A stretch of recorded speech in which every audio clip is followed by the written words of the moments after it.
Welcome to It's All Your Fault on True Story FM, the one and only podcast dedicated to helping you identify and deal with the most challenging human interactions, those involving someone with a high conflict personality. I'm Megan Hunter, and I'm here with my co-host, Bill Eddy. Hi, everybody. We are the co-founders of the High Conflict Institute in San Diego, California, where we focus on training, consulting, coaching, classes, and educational programs and methods, all to do with high conflict. Today is the third episode of our new series, 5 Types of People Who Can Ruin Your Life. Today's focus is the love you, hate you types, the high conflict borderline types. But before we start, send your questions to podcast@highconflictinstitute.com or on our website at highconflictinstitute.com/podcast, where you'll also find all the show notes and links. And we'd love it if you give us a review wherever you listen to us.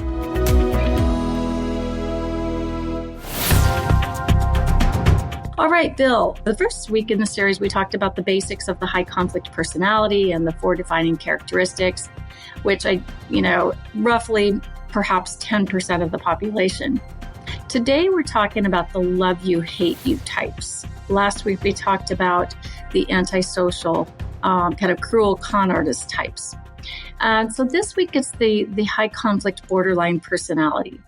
Now, if you're someone who's never heard of that, it probably seems like a lot of, wow, that's really big, huge, scary. I don't know what that is. So we're going to break it down today. We're basing this kind of off of Bill's book, 5 Types of People Who Can Ruin Your Life. The chapter for the love you, hate you types starts this way, in Bill's words. Maybe you know someone who's extremely charming, friendly, and reasonable 1 minute. Then the next, they're screaming and blaming and attacking you, verbally, financially, publicly, physically, or all of these and more. The speed with which they turn from seeming to love you to hating you is breathtaking. What did I do? You may ask yourself. How can I get out of here? Well, you may be dealing with a borderline high conflict person.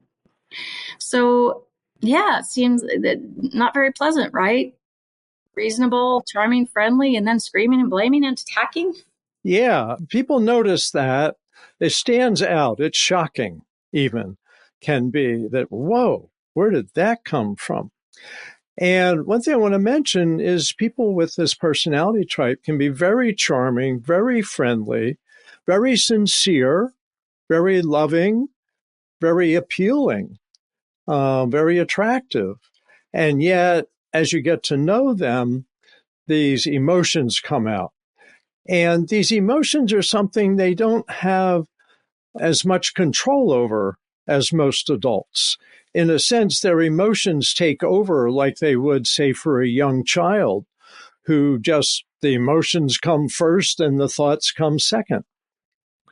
And so generally, people with this personality type have grown up with what the therapists call emotion dysregulation, that they can't manage their emotions. And so the emotions take over and often are extreme. So they have extreme views of people. They see people in all or nothing terms. This people are all good and these people are all bad. They're evil.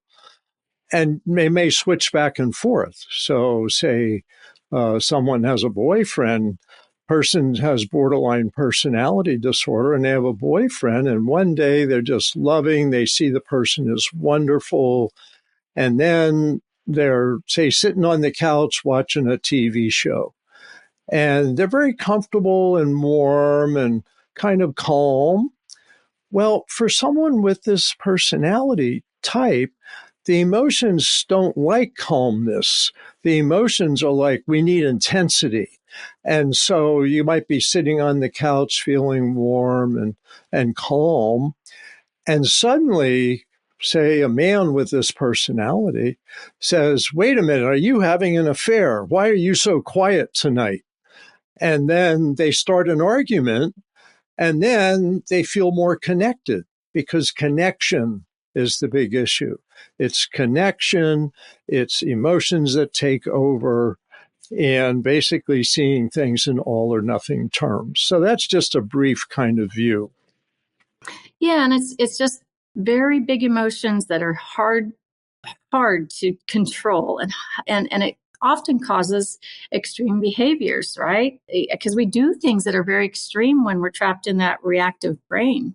Yes, and we'll talk next week about domestic violence and borderline personality and antisocial personality.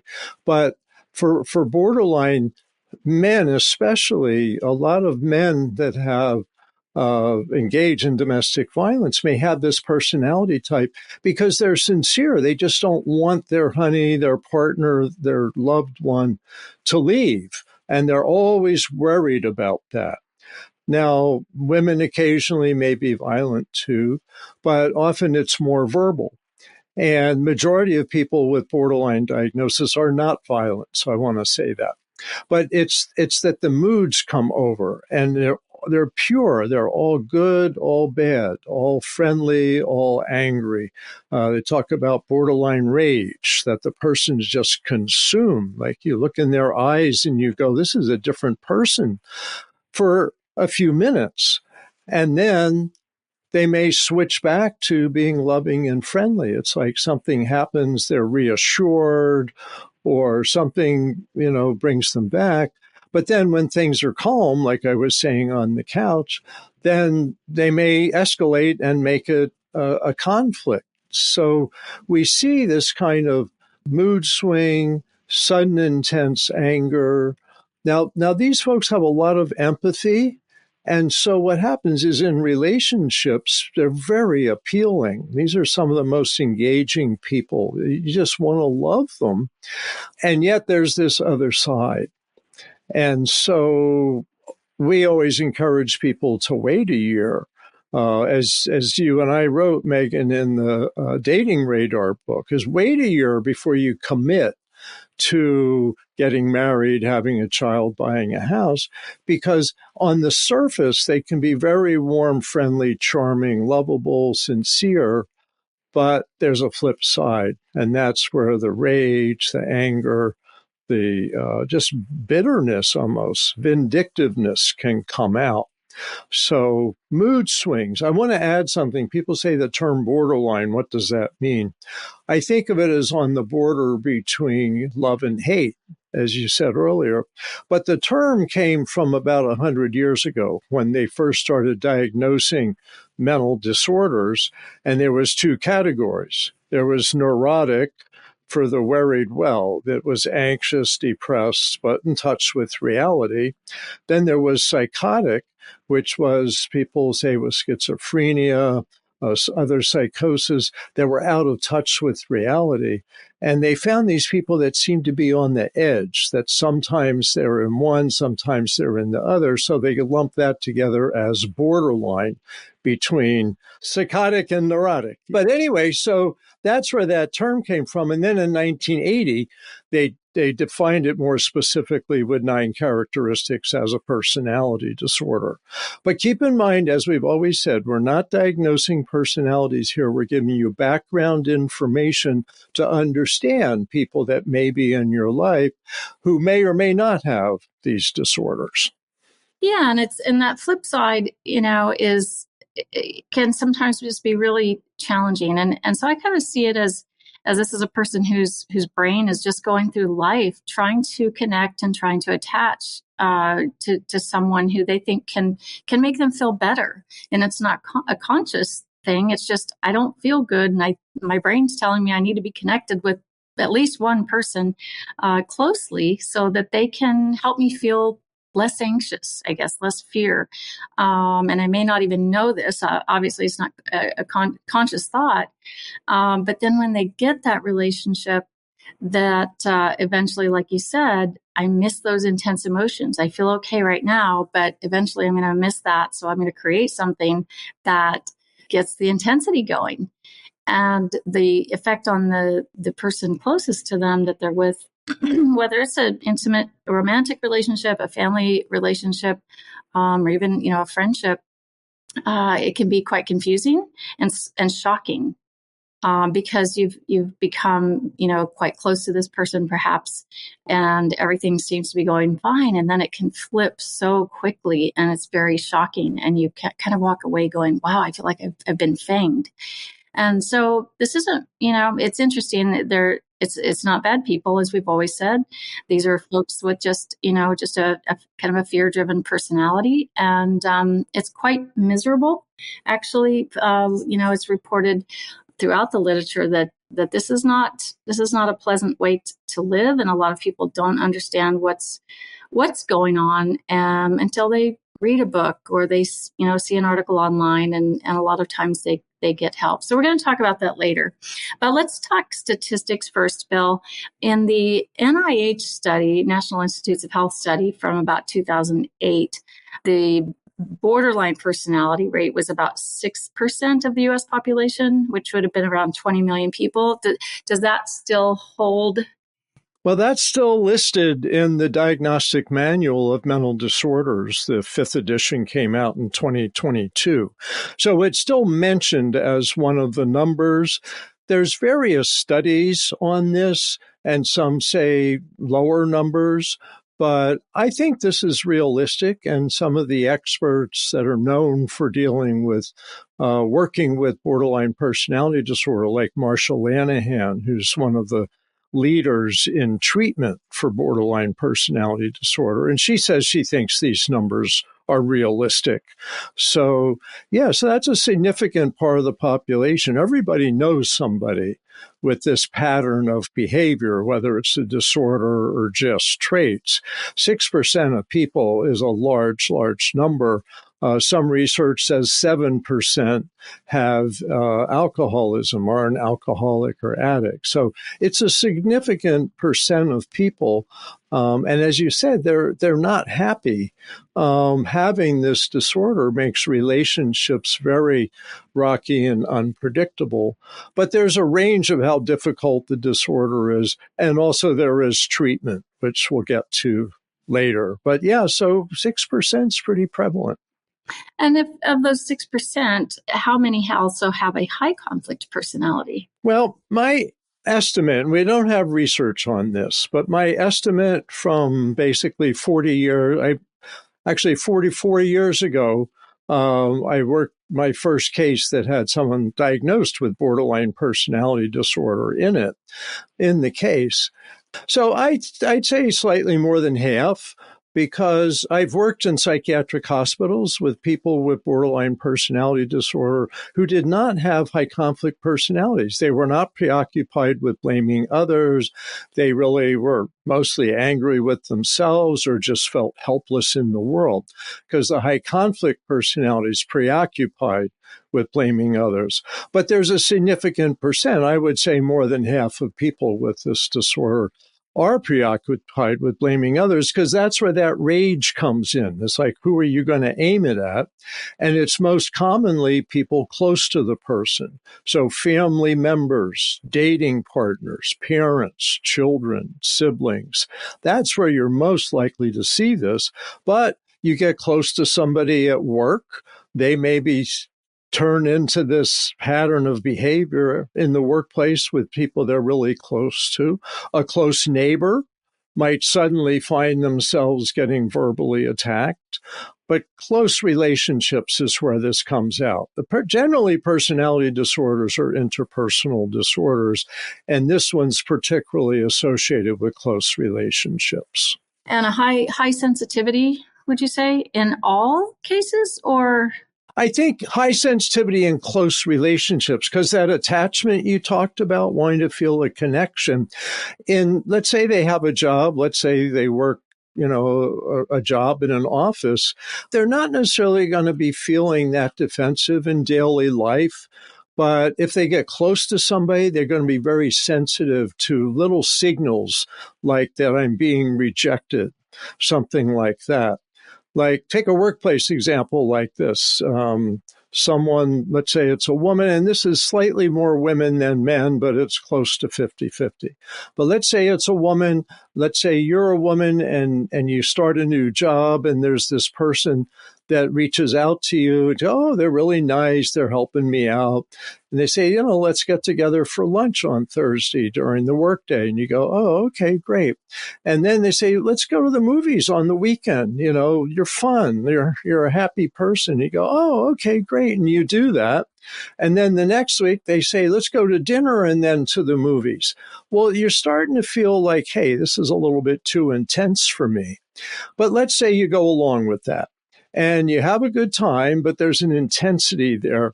And the next weekend they want to get together too. And you say, well, wait a minute.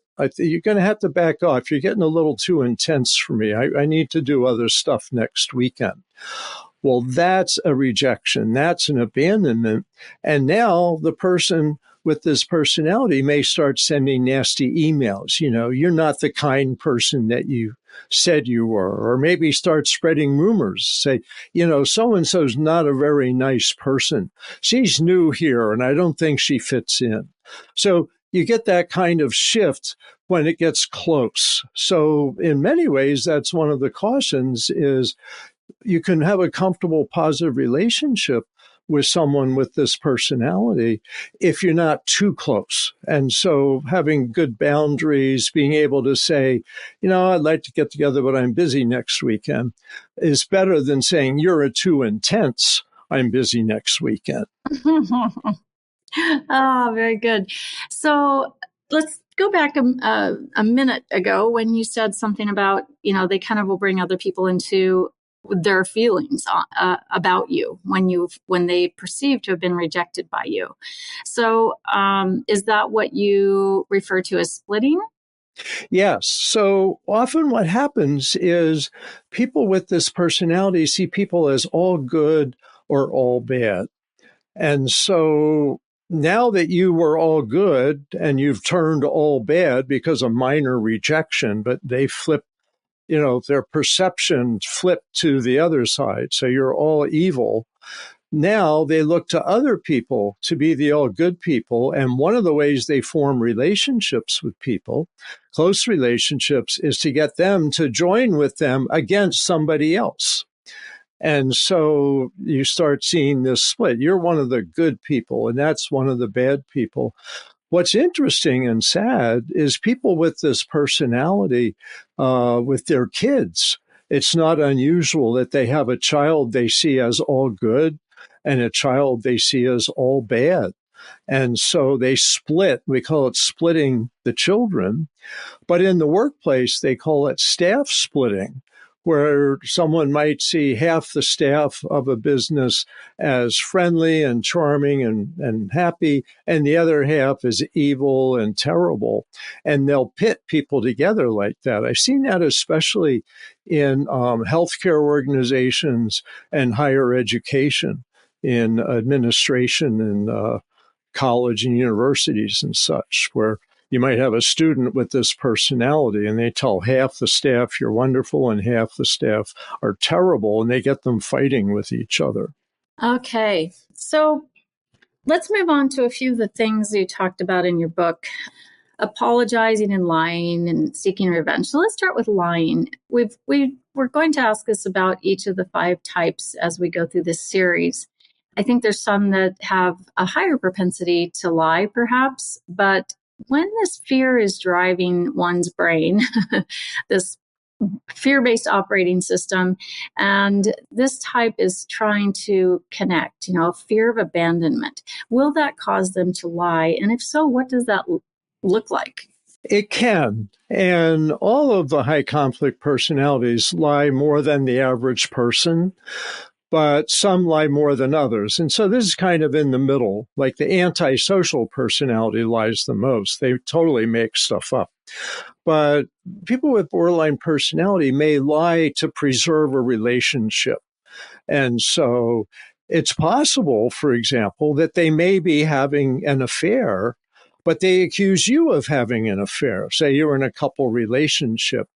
And so they're lying about that they're having an affair, but because of what we call projection, that's a mental health term, that they say you're doing what they're actually doing, they may accuse you of having an affair and look for signs you're having an affair and blame you for having an affair when you're not. So they can get stuck in that kind of lying to preserve the relationship. I think of the example, I may have given this in another podcast, but I read about this one. There was a guy who just felt his girlfriend was too intense, and so he was going to split up with her. So he says, I've decided you're too intense and I need to split up with you. And she was devastated and said, "Oh my goodness, honey, because I just found out this morning that I'm pregnant." Well, the guy felt like, "Oh my goodness, I've got to do the responsible thing." And so he marries her, and 9 months later, there's no child. Yeah. You can imagine he's pretty irritated about having been lied to into getting married. That's the kind of thing. It often has an attachment purpose.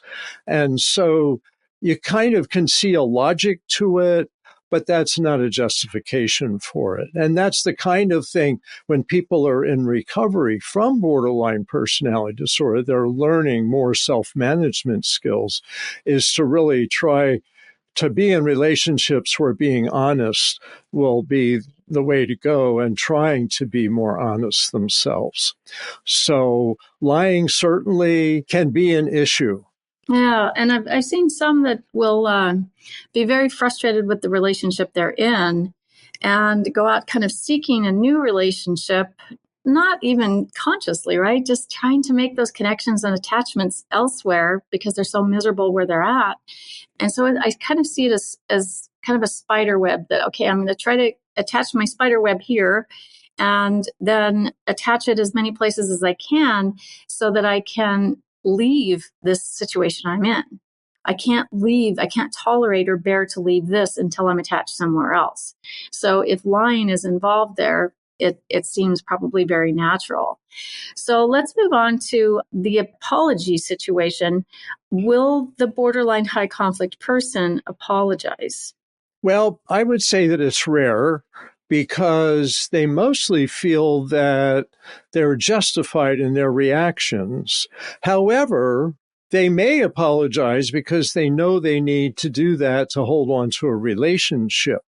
So you may get, for example, let's say a man with borderline personality who engages in domestic violence may have a buildup of rage, an explosion of rage, and then an apologetic period. "I'm so sorry. Here's a dozen roses. I'll take you out to dinner. It will never happen again." Except that it will, because it's an emotional buildup inside of them that they haven't yet learned how to manage. They can learn to manage that, like in domestic violence treatment, possibly other counseling. But it may just fit into part of the cycle. And the cycle of violence that's associated with borderline, and it's sign of a cycle of anger, even without violence, is a peaceful period, but a buildup of tension, then an explosion of rage, and then a period of remorse. And so those three steps, often they're one or another place in those three steps. But the remorse period is when you get apologies. Okay. Let me add something. They're going to demand apologies from the people that they're close to for things that shouldn't be apologized for, like the people they're close to set limits on them. It's like, you have to apologize for not going to the movies with me this weekend. And you don't want to apologize because you didn't want to and you never promised that. So don't apologize to someone like this if it's not true. If you've made a mistake, certainly apologize for that if you want, but realize they may blow it way out of proportion. So apologies can be tricky from both ends. And we're typically apologizing out of an attempt to fix it or out of our own stress in that moment, because these can be very stressful moments and we're emotionally hooked, or we're trying to defend ourselves or figure out how to get out of this, or maybe we're just plain confused. So you just have to take that step back and think about it. Think before you do these things. Right. So let's take a short break, and then we're going to come back and talk about revenge and vindictiveness.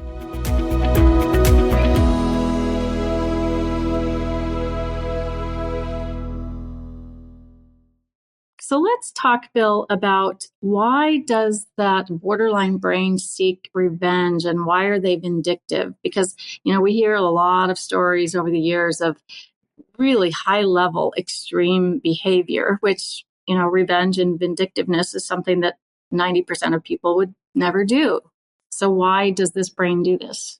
It seems to be what makes the most sense to me is that a lot of mental health researchers, psychiatrists, psychologists have said that in many ways, the borderline brain or personality hasn't developed past early childhood. So picture if you're a child and you're 2 or 3 years old and your parent says, I've decided to leave. I'm going to leave you forever. Goodbye. Good luck. And that's like your only parent, and they leave, they go out the door. You're going to do everything in your power to hold on to them because you can't survive without them. And so in many ways, people with borderline personality feel like they can't survive without their attachment person, which when you're a child, your mother, your father, just picture if they were to leave you, this is how you would feel if you were 2 years old. So those feelings just take over and make them really desperate to cling. But if they really believe they've been abandoned, they're really being rejected, then they switch over into this rage.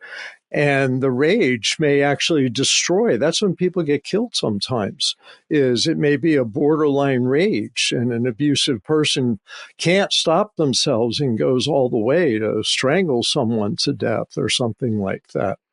So it seems to be part of survival mechanism of early childhood.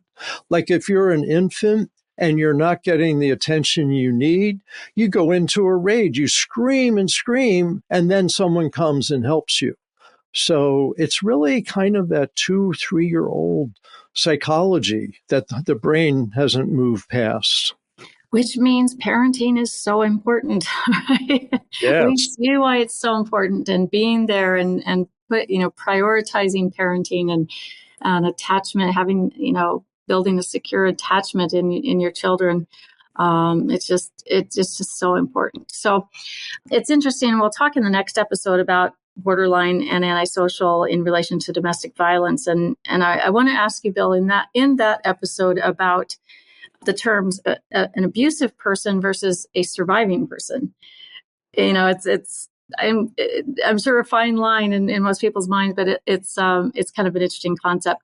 So let's switch now into more of the hopeful piece, and let's start with.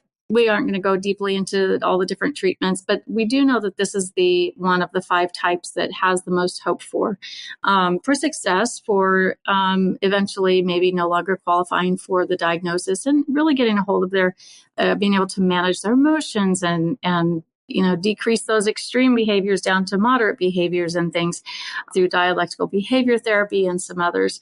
Are people able to heal on their own without that type of either trauma treatment or dialectical behavior therapy or other treatments, Bill? Well, there's some stories and some small studies that have indicated that this does get better with time, that as the person ages, that the intensity of borderline traits may diminish. But I want to say that's not what I've seen from most people in this situation. If they're not actively involved in a treatment program, that generally this pattern of behavior continues and is relatively stable throughout a lifetime. And not that it's stable there, it's an instability that's consistent over a lifetime. So I think therapy really does make a difference. I hear some stories of someone getting into a stable marriage with a partner who happens to be really well-centered and can kind of tolerate the mood swings of someone with borderline without abandoning or triggering a lot of abandonment. So it may be possible, but I want to really emphasize that there is treatment. People can get that. People are succeeding with that. The most effective treatments seem to combine cognitive behavioral therapy skills. So cognitive is thinking, learning to tell yourself positive phrases, changing your thinking. When something feels hopeless is to say, no, I don't know what the future is. This may be a hopeful situation, so I'm not going to jump to conclusions, things like that. That's the cognitive part. The behavioral part is practicing new behaviors. For example, saying, I am angry with you, rather than demonstrating it by throwing things or storming out of a room. So cognitive behavioral skills. The most popular method with that approach is called dialectical behavior therapy, or DBT. And that's been quite successful with a lot of people, including, as you said, Megan, that people outgrow the diagnosis in some cases. So that's what's encouraging. But I said there's two parts to the treatment. The other part is a secure attachment relationship with a therapist. With good dialectical behavior therapy, there's a group therapy that people learn skills in, but there's also an individual therapy where the person can work with the counselor on using the skills and getting through the week and talking things through. I also want to say that there's people who are good therapists who have a different approach than DBT, but because they have a good, strong therapy relationship, they're able to do a really good job. So the strong attachment with a therapist, and maybe I shouldn't use the word attachment because that really is a childhood period that people go through, but a secure relationship with a therapist can really help people in learning the skills and becoming more self-aware and more balanced in how they handle relationships. So one last question, and then we'll wrap this up, Bill. This has been so very helpful. In a brief statement, why should professionals who might have someone, with this in their, their caseload, their customer base, why is it important to have this information? And what's one tip you could give them? To therapists? Oh, well, to any professionals, any, lawyers or mediators or HR professionals. To me, I would emphasize empathy, that if you can muster empathy for someone with this personality, they're going to feel your empathy and calm down. They're not going to be as anxious. If you can show them you're really willing to listen, that you care to the extent that a professional can appropriately care for someone, that you convey this, I can work with you. I want to work with you. I can help you. Let's go through this roller coaster together. And that sense of, I can work with you. I'm willing to work with you. And I'd like to help you.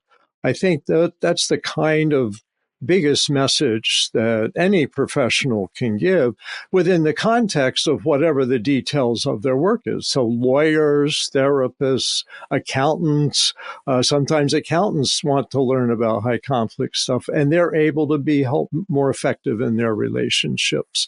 So I think that's the key, is have some empathy and show some empathy. And would you say the same for someone who's in a personal relationship? Yes.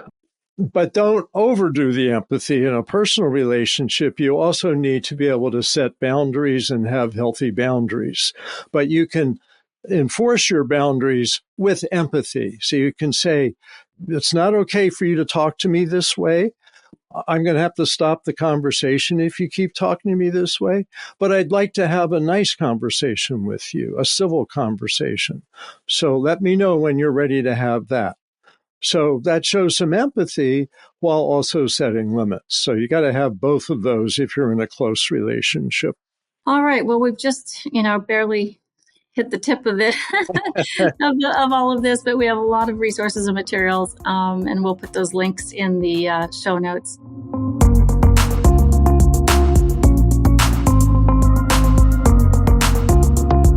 To you listeners out there, thank you for listening today. And next week, we'll continue our 5 Types of People series. And it's going to, as I said, take a little bit different turn. We're going to take these 2 types that we've talked about so far, BPD and ASPD, antisocial, in their relationship, if any, to domestic violence. October is Domestic Violence Awareness Month, and we're going to talk about it. So in the meantime, please send your questions to podcast@highconflictinstitute.com or submit them to highconflictinstitute.com/podcast. Until next time, keep learning and practicing these skills. Be kind to yourself, to others, while we all try to keep the conflict small and find the missing piece. It's All Your Fault is a production of True Story FM. Engineering by Andy Nelson. Music by Wolf Samuels, John Coggins, and Ziv Moran. Find the show notes, and transcripts at truestory.fm or highconflictinstitute.com/podcast. If your podcast app allows ratings and reviews, please consider doing that for our show.